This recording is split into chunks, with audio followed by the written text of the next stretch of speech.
Comment exploser tes bras et construire des bras vraiment musclés, tracés, dessiner tout ce que tu veux, mais des vrais bras. C'est pas une vidéo bullshit. On va voir ensemble trois erreurs hyper fréquentes et de base qui te ralentissent forcément. Et ensuite, ça c'est la grosse surprise, je vais te montrer comment se composent tes biceps, tes triceps, avec quel exo les travailler pour vraiment les stimuler à fond. Écoute, ton temps est précieux, le mien aussi, donc on va commencer directement. Juste avant, pense à liker et à t'abonner. Tu as les liens en description pour mon Instagram si tu veux discuter ensemble et un questionnaire que tu peux répondre. Comme ça, je verrai si je peux bosser avec toi, si je peux t'apporter quelque chose. C'est totalement gratuit. Tu réponds et je te contacterai. Ne t'inquiète pas.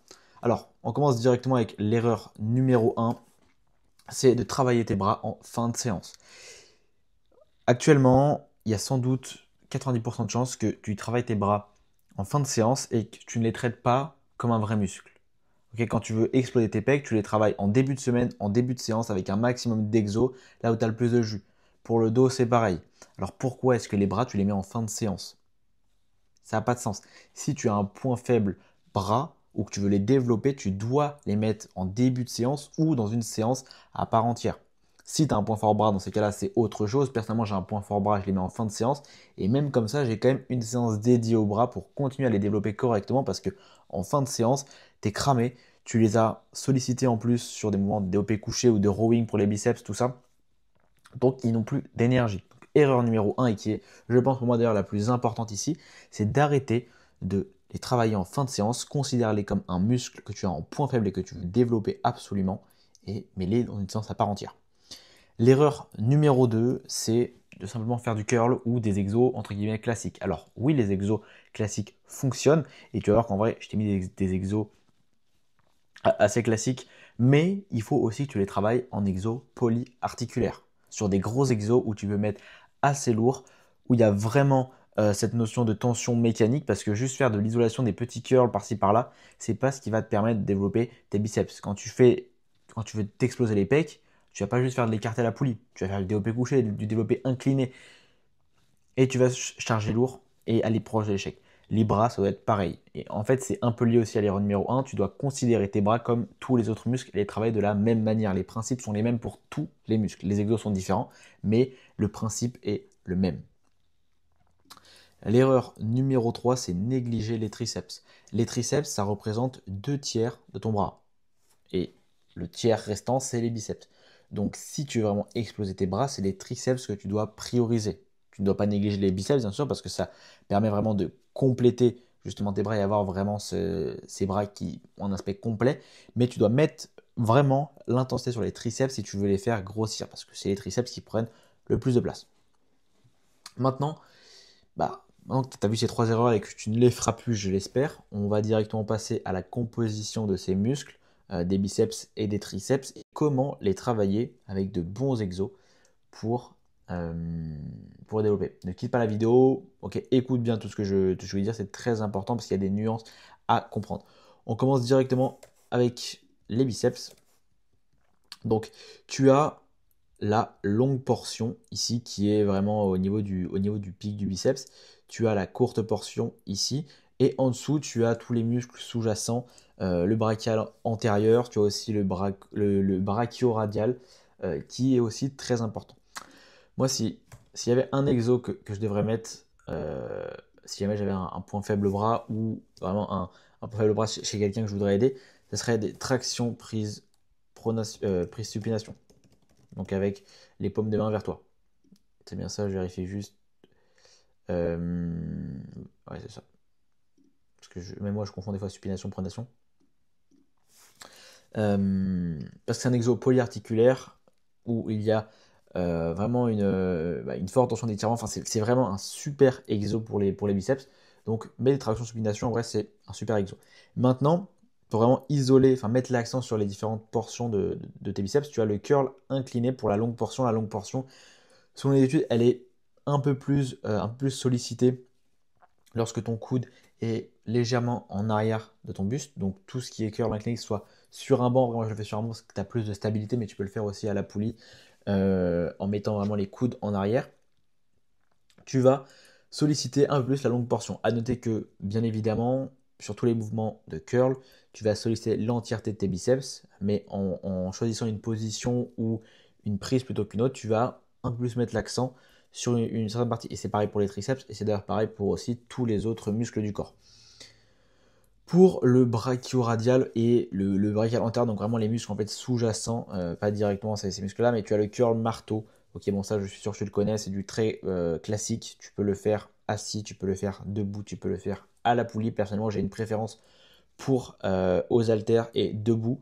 Mais en vrai, assis, tu as plus de stabilité. À la poulie, j'en fais quand j'ai pas forcément envie d'aller faire les haltères, mais j'ai de meilleurs ressentis au niveau avec les haltères. Donc après, à toi de voir ce que tu préfères. Mais très important, ça permet aussi de travailler en vrai les avant-bras, sachant que tes avant-bras travaillent constamment sur des exos de curl, même sur des exos dos. C'est pour ça que je les mets pas d'ailleurs, moi que je les travaille très peu. Après, si bien sûr tu as un point faible à l'avant et que tu veux vraiment les développer, bah tu peux travailler les avant-bras, mais en vrai, moi c'est pas là où où je mets l'accent. Pour la courte portion qui est vraiment plus importante, là tu le vois, c'est vraiment tous les mouvements de curl où tu vas avoir les coudes légèrement en avant. Tu peux faire du curl spider. Même, je crois, si, à vérifier, mais même les mouvements de curl en vrai classique où tu as le coude le long du corps vont quand même bien solliciter la courte portion. Mais tu as quand même une nette meilleure sollicitation sur par exemple un curl spider, un curl pupitre où tes coudes sont en avant par rapport à ton buste. Donc voilà, ça c'est les exos de base. Bien sûr, comprends comment fonctionnent ces exos, comment fonctionnent les différentes parties de ton biceps et adapte. Okay, parce qu'il existe plein d'autres variantes.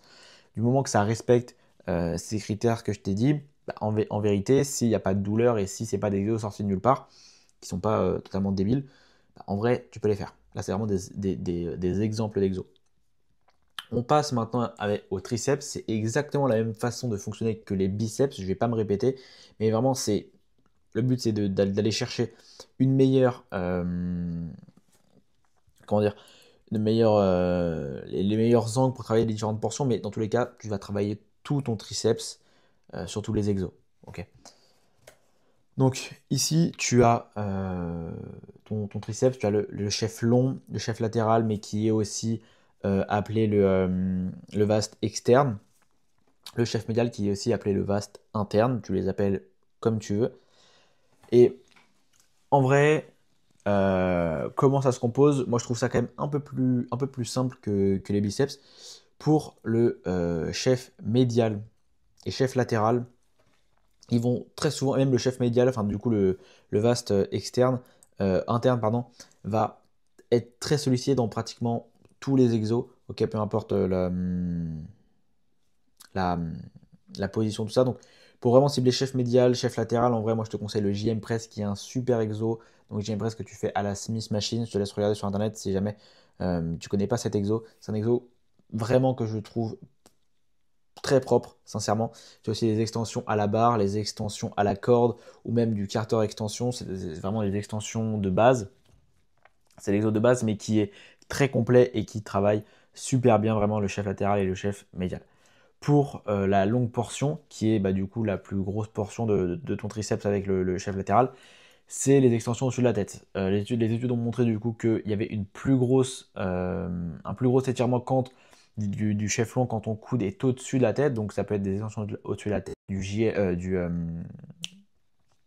la barre au Z, tu vois, comment ça s'appelle? De la barre au front, haltère au front, tout ça. Tu peux, tu peux le faire même. Le JM Press, je crois, sollicite quand même le chef long. Bon, dans tous les cas, comme je te l'ai dit, tu travailleras l'entièreté de tes triceps. Encore une fois, il existe plein de variantes. Il y a aussi les dips que j'ai pas mis là notamment, mais qui sont un très bon exo pour le chef médial et chef latéral que tu peux mettre et varier les différentes positions de tes mains. D'ailleurs, les dips, que pareil, je mettrais en vrai obligatoire en exo polyarticulaire, qui est un exo de base. Les tractions, les pompes, les dips, c'est des exos de base que tu dois mettre en place. Alors en vrai, les pompes, bon, tu fais du développé couché, c'est à peu près similaire, mais moi, les tractions et les dips, c'est un exo que je kiffe et que je te recommande vraiment d'implémenter dans tes séances. C'est très important parce que c'est des exos qui sont hyper complets et que tu peux faire en plus n'importe où. Donc, voilà comment travailler tes bras. Alors bien sûr, tu pourrais avoir des choses bien plus complexes à mettre en place, mais en vérité, si actuellement tes bras ne se développent pas, il y a de grandes chances que tu fasses une de ces trois erreurs, voire même peut-être les trois, que tu n'aies pas encore mis en place tous ces exos que tu ne mets pas encore assez l'accent sur les triceps, parce qu'en vérité, beaucoup mettent l'accent sur les biceps, parce que on a ce truc là de les bras c'est les biceps, mais en vérité les bras c'est les triceps. Ok, c'est 2 tiers de ton bras. Néglige pas bien sûr les biceps, attention, mais très important. Donc retiens bien, tu les travailles en début de séance ou alors dans une séance vraiment à part entière, surtout si tu as un point faible bras. En début de semaine, bien sûr, de préférence après un jour de repos, du coup, tu as vraiment du jus où tu vas pouvoir vraiment te la donner. Tu vas proche de l'échec sur toutes les séries, comme tu le fais pour tous les autres muscles. Ne te limite pas à des exos d'isolation, on va faire aussi des exos polyarticulaires qui sont très importants.